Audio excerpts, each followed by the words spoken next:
Greetings. Today you will hear about Hernando De Soto's disastrous expedition from Florida to the Mississippi River on May the 28th, 1539. Before getting started, I would encourage you to subscribe to the Mossy Feet Books YouTube channel for more great content. I also encourage you to visit my website, www.mossyfeetbooks. You will find sample chapters, podcasts, a slew of content, and links to where you can buy my books. While visiting the website, you subscribe to it and receive email notifications when I publish a new book or other content like this video and podcast.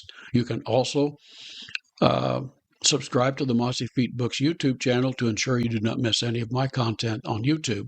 This episode is based on my book, Colonial American History Stories, 1215 to 1664. It is the first book in the six-book Timeline of the United States History series. You can find my books locally at the Walnut Street Variety Shop in Batesville, Indiana. Hernando De Soto lived from October the 21st, 1496 until May the 21st, 1542. His parents were members of a minor Spanish nobility class called hidalgos. As nobility, they would pay no taxes. However, they had little property. He spent his childhood migrating with his family between three towns in southwest Spain. As he matured, he attended the University of Salamanca, courtesy of a family friend's generosity. During his early life, tales of the adventures of the Spanish conquistadors circulated widely among the people. Intrigued by the possibility of wealth and fame, he decided to become one of these explorers. His first adventure came when Pedro Arias Davila invited him to accompany him on a mission to the West Indies in 1514. His performance during the trek went well, as he proved to be an excellent explorer and leader. His trading skills led to large profits for his employer. Gaspar de Espinosa took him alone on his mission to conquer Nicaragua in 1520. He continued to create a favorable impression on this mission. Francisco Pizarro appointed De Soto as one of his top captains when he began his 1532 conquest of the Incan Empire in South America. His role in the capture of the Incan capital of Cuzco earned him accolades. He returned to Spain wealthy and a hero. Upon his return to Spain, he married Isabel de Bombadilla, who was in Queen Isabella's confidence. He used the influence of his wife to petition for the governorship of Guatemala. Instead, she commissioned him as governor of Cuba with the expedition that would establish more Spanish settlements in North America.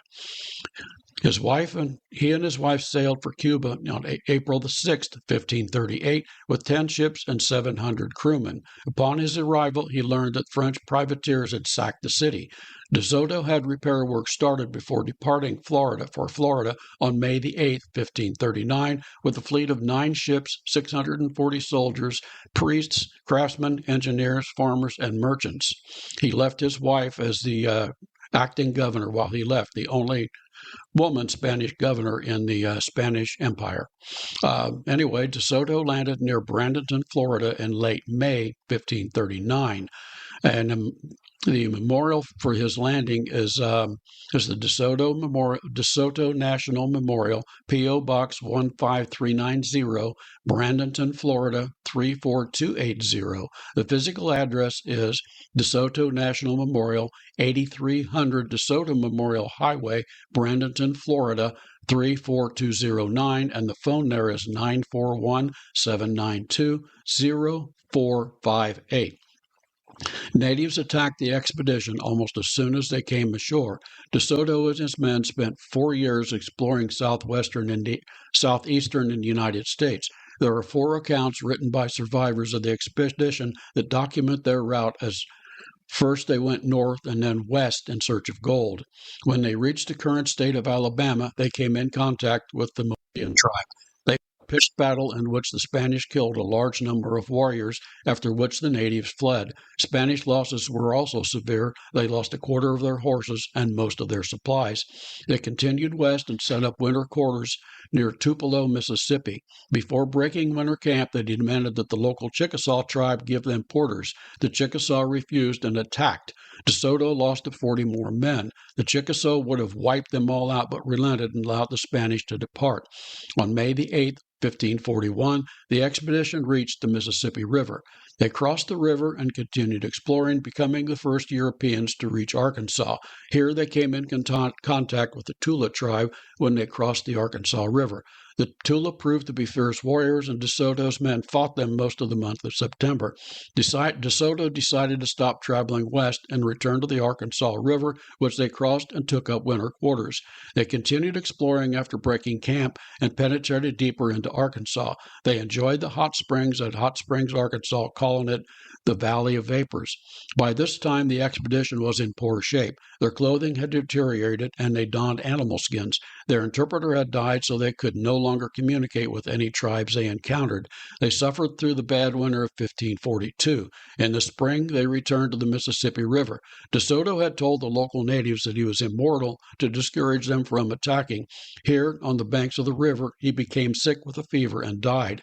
His men, fearing the natives would learn the truth, took his body out in a boat at night and sank it so the natives would not learn of his death. His men decided at this point to end the expedition. They decided it was too dangerous to build boats and float down the river, so they struck out overland. They reached Texas and returned to the Mississippi. Here they gathered most of the expedition's iron to melt down to make nails. They constructed 2 ships and sailed on to Veracruz, Mexico, arriving in late 1543. Only 300 men survived.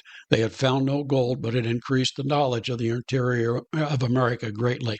The next episode will relate Coronado's search for the 7 cities of gold. The articles in the book contain much more detail and the topics discussed. Additionally, there are other topics not included in the podcast. I encourage you to subscribe to both my website, www.mossyfeetbooks.com, and the YouTube channel. I hope you enjoyed this podcast, and thank you for listening.